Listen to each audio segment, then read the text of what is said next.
KPK bergerak menuju Bengkulu. Pada tanggal 23 November 2024 sekitar pukul 7, tim mengamankan beberapa pihak. Dana korupsi, pemerasan, dan gratifikasi di lingkungan pemerintah Provinsi Bengkulu yang untuk detailnya akan disampaikan oleh Bapak Alexander Marwata. Silakan, Pak. Ya.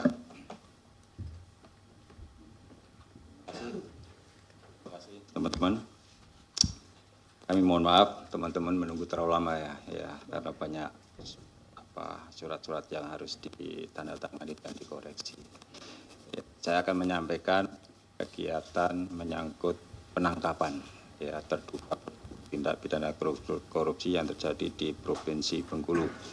Perkara ini sudah dilakukan ekspos tadi sore ya setelah para terduga pelaku datang ke KPK, dan dalam ekspos tersebut dihadiri oleh 3 pimpinan, saya, Pak Nawawi, dan Pak Tanak.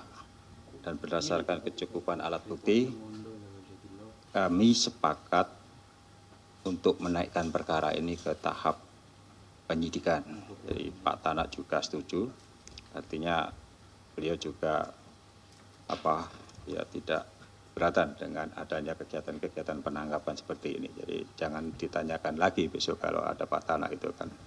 Nah, dari rangkaian penyelidikan, ini perkara ini dimulai penyelidikan dari bulan Mei. Ya, jadi sudah lama sebetulnya. Jadi proses penangkapan ini bukan tiba-tiba seketika ya, tetapi didahului dengan proses penyelidikan berdasarkan informasi yang diterima dari masyarakat atas adanya mobilisasi ya terkait dengan akan ikut sertanya yang bersangkutan tersangka petahana gubernur untuk mengikuti pilkada nanti pada bulan November yang hari Rabu nanti akan dilakukan pencoblosan. Nah,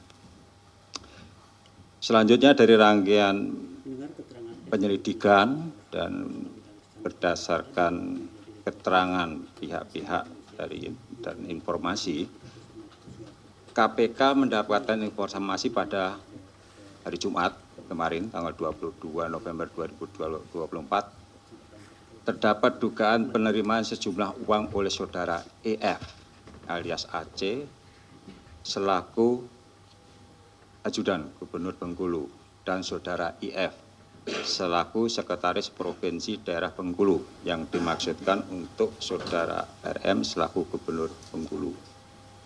Selanjutnya sebagai tindak lanjut atas laporan masyarakat tersebut, KPK bergerak menuju Bengkulu.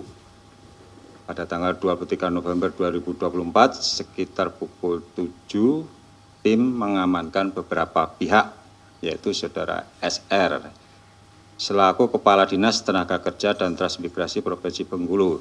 Ini diamankan di rumahnya ya, sekitar pukul 7. Kemudian SF, Kepala Dinas Kelautan dan Perikanan Provinsi Bengkulu, juga di rumahnya sekitar pukul 7.30. SD, Kepala Dinas Pendidikan dan Kebudayaan di daerah Bengkulu, sekitar pukul 8.30. FEP, Kepala Biro Kepemerintahan dan Kesra Provinsi Bengkulu, ini juga di rumahnya sekitar pukul 8.30. IF, Sekretaris Daerah Provinsi Bengkulu, di rumahnya sekitar pukul 16. Kemudian TS, Kepala Dinas Pekerjaan Umum dan Tata Ruang Provinsi Bengkulu, di rumahnya sekitar pukul 19.30. RM, ini Gubernur Bengkulu di Serangai, Bengkulu Utara, sekitar pukul 20.30. Dan EF, alias AC, ajudan Gubernur Bengkulu di Bandara Fatmawati, Bengkulu. Selain itu, tim juga mengamankan sejumlah uang dan barang bukti di berbagai tempat, yaitu catatan penerimaan dan penyaluran uang sejumlah 32,5 juta rupiah, 32.550.000 rupiah pada mobil SD. Kemudian catatan penerimaan dan penyaluran uang tunai sejumlah 120 juta rupiah pada rumah saudara FEP. Kemudian uang tunai sejumlah 370 juta pada mobil saudara RM. serta catatan penerimaan dan penyaluran uang tunai sejumlah total sekitar 6,5 miliar dalam mata uang rupiah, dolar Amerika, dan dolar Singapura pada rumah dan mobil saudara EF. Sehingga total uang yang diamankan pada kegiatan penangkapan ini adalah sejumlah sekitar 7 miliar rupiah dalam mata uang rupiah, dolar Amerika, dan dolar Singapura. Adapun konstruksi perkaranya diduga telah terjadi tindak pidana korupsi sebagai berikut. Pada bulan Juli tahun 2024, Saudara RM menyampaikan bahwa yang bersangkutan membutuhkan dukungan berupa dana dan penanggung jawab wilayah dalam rangka pemilihan gubernur Bengkulu pada Pilkada serentak bulan November 2024. Selanjutnya pada sekitar bulan September sampai dengan Oktober 2024, Saudara IF mengumpulkan seluruh ketua OPD dan kepala biro di lingkup Pemda Provinsi Bengkulu dengan arahan untuk mendukung program Saudara RM yang mencalonkan diri kembali sebagai Gubernur Bengkulu. Saudara SF menyerahkan uang sejumlah 200 juta rupiah kepada Saudara RM melalui Saudara EP dengan maksud agar Saudara SF tidak dinonjobkan sebagai kepala dinas.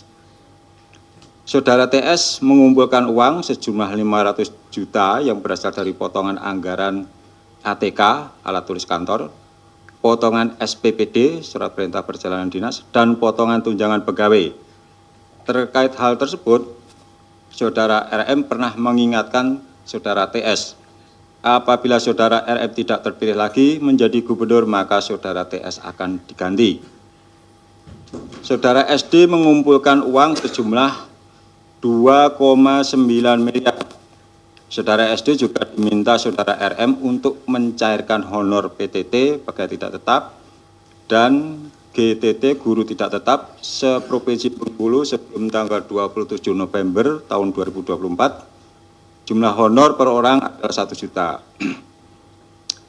Kemudian pada bulan Oktober 2024, Saudara FEP menyerahkan setoran donasi dari masing-masing satker di dalam tim pemenangan Kota Bengkulu kepada RM melalui EP sejumlah 1.405 juta rupiah.